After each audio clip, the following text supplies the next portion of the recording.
ओम नमः शिवाय गुरुवे सच्चिदानंद मूर्तये निष्प्रपंचाय शांताय निरालंबाय तेजसे कृष्णाय वासुदेवाय हरे परमात्मने प्रणत क्लेश नाशाय गोविंदाय नमो नमः। भगवान श्री कृष्ण की आप सब पर निरंतर खूब कृपा बरसती रहे। भगवान का प्रेम, भगवान का आनंद उत्सव ऐसे ही आप लोग निरंतर मनाते रहें। होलिका का पर्व, होलिका शब्द सुनते ही भगवान और भक्त के एक सुंदर चित्र का वर्णन हमारे और आपके समक्ष प्रस्तुत हो जाता है। हिरण्याकश्यपु जो बहुत बड़ा राक्षस था, उसके पुत्र प्रहलाद जो कि भगवान के बहुत बड़े भक्त हुए, और आप सब लोग इस कथा को निरंतर सुनते और देखते आ रहे हैं। मुख्य रूप से ये है कि भगवान भक्तों के लिए क्या नहीं करते हैं।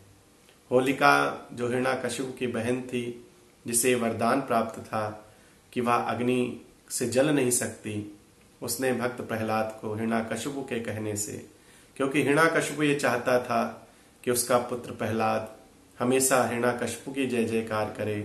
उसके राज्य में वो चाहता था, इस पूरे ब्रह्मांड में चाहता था कि उसका अखिल राज्य पूरे ब्रह्मांड में हो और सब उसकी जय जयकार करे।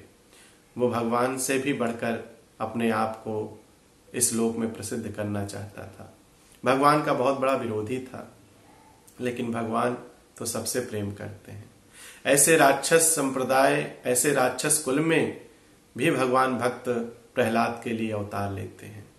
लेकिन उससे पूर्व होलिका ने जो प्रहलाद की बुआ हैं और जो हिरण्याकश्यप की बहन है, जब उन्होंने प्रहलाद को अपने गोदी में बैठाल कर और अग्नि का प्रवाह प्रज्वलित करवाया, तो उसमें होलिका तो जलकर राख हो गई। ये भगवान की कृपा रही और भक्त प्रहलाद बच गए।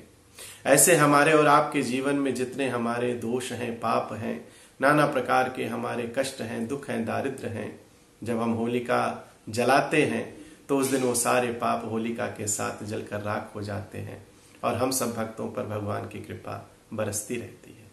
जब नगर में पता चला कि भक्त प्रहलाद होलिका में जले नहीं और सुंदर स्वरूप, दिव्य उनका रूप वैसे का वैसे रहा, तो नगर में सब लोग जय जयकार करने लगे भगवान की, और दूसरे दिन उसी का आनंद और उत्सव मनाने लगे।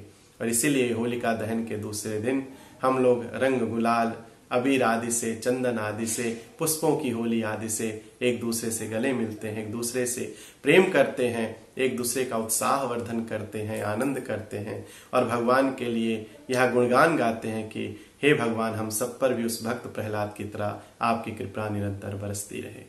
तो होलिका का मुख्य उद्देश्य तो यही है कि हम भगवान की पूजा आराधना से इतना प्रेम, इतनी श्रद्धा, इतना विश्वास रखें कि जो भगवान भक्त प्रहलाद पर कृपा करते हैं, वही भगवान हम सब पर भी कृपा करेंगे।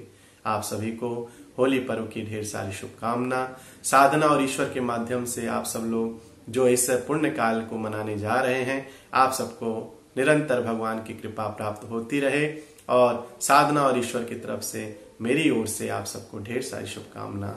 ओम नमः शिवाय।